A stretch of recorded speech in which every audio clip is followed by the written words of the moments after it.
Why do you think you have to earn the respect and trust of anyone? Oh, that's the reality of the record business. I mean, right now it's hard to even get a deal. Mm-hmm. So we don't have that same, I mean, it might be like that to myself or to you or to him who liked the group, but the reality is the rappers are selling now using your funk, so that's, we're just like a brand new group now, having to, reprove ourselves.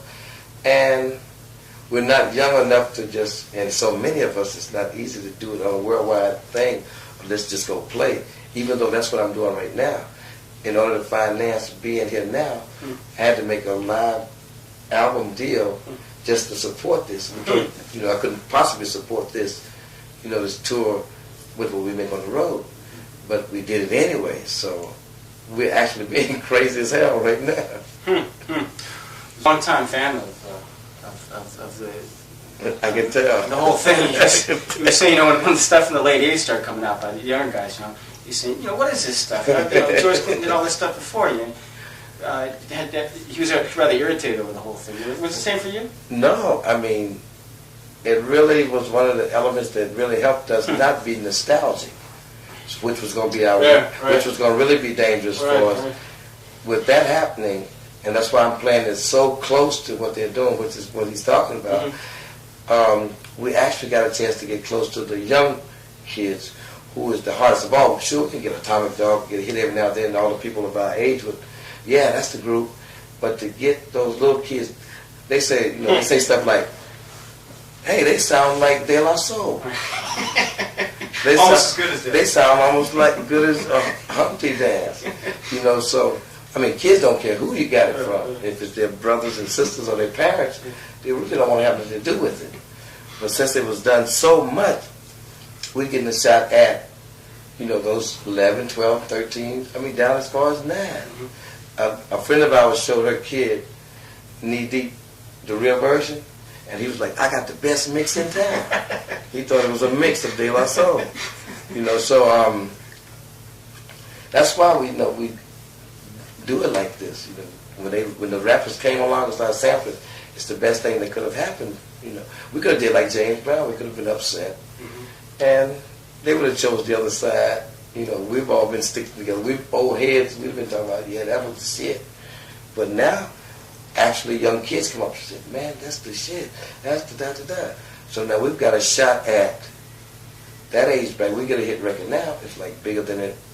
It's bigger than bubblegum. Whereas before we could have got a hit record, it was just still would have been the only people. Even though the young kids would like it, like they like Atomic Dog, but it wasn't that same, P-Funk bunch of. And we was just as crazy, or whatever, because, we couldn't do nothing else. But I think it was the best thing that could have happened for us, because now we get paid for it, and it's definitely a new thing. To be like it or not, just like rock and roll in 55 when nobody wanted to see it work. It worked, and it's still working, and the same with rap.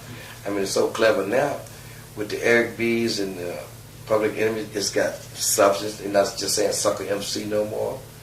And you got art from me. Eric B. was like Jimi Hendrix. It's poetical. All hell. Plus his mouth movement to say that shit is like a new art form. And whether we like the sampling shit or not, it's here. And it's artsy.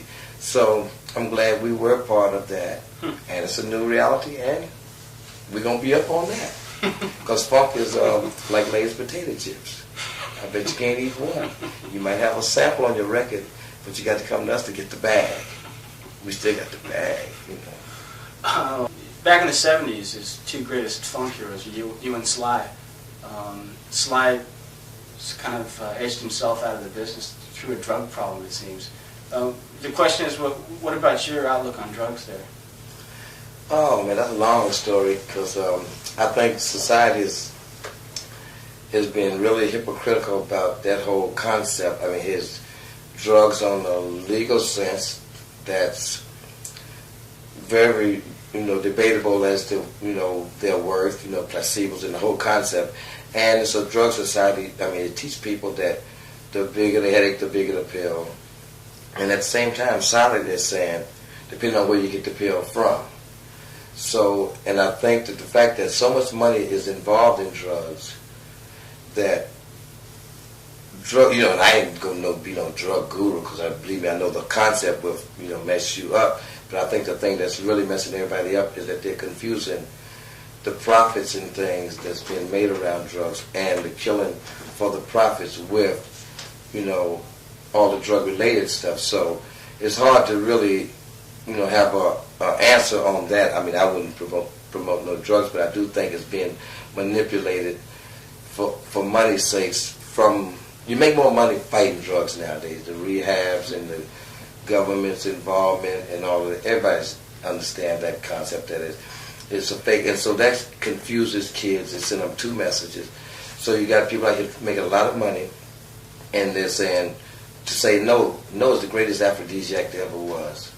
If they were sincere, they would give kids drug education, let them know exactly what it is from beginning to end, and people would be equipped to know more about it if they did mess around. So, well, you know, to skim over drugs is like really deep, as far as I'm concerned, because it's a real psychological. I mean, it's like the scare tactics of communism. There was so much money made off of the fact that communism was promoted, you know, to such high thing. I think drugs is being done that way too. And at the same time, like I said, I don't want to sound like no drug guru, because that's not where I'm coming from. I'm more afraid of drugs today because of the profit that's in them. In the 60s, when it was drugs, it was like, let's share of this, let's share, Joe, let's share. The minute Woodstock came along and it was let's buy, then you have to worry about all the implications of somebody trying to make money.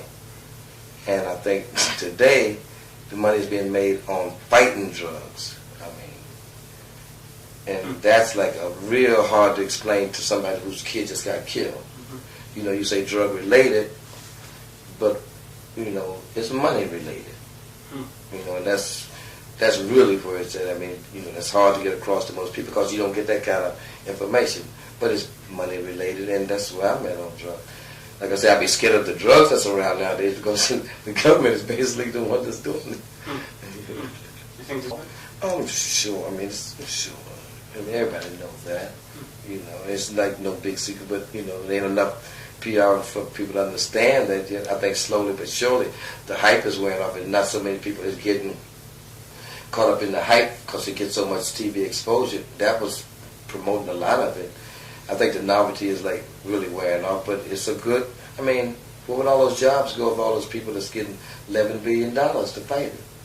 You got to understand. That's why I don't think they wanted to end it too soon, and they probably got a good lobby. And there's a lot of people. If they was making $6,000 for hammers, you can imagine what they're making on something illegal, you know, like drugs.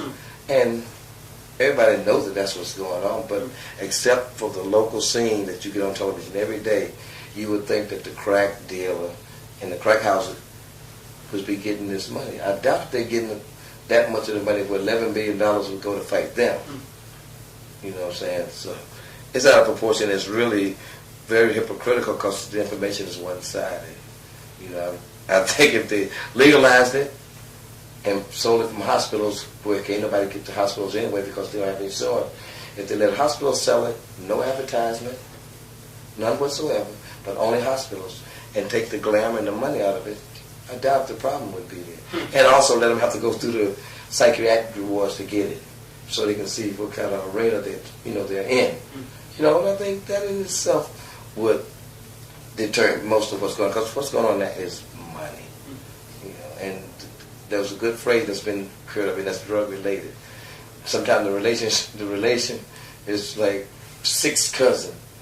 You know what I'm saying? But it serves the purpose because there's $11 to $14 billion a year to fight it. And I don't think they're no more sincere about stopping it as they was about stopping the Vietnam War. The thing is, like a lot of artists, like have sort of relied on their drugs, and in fact have made some of the best music when using drugs. Do you think that that's?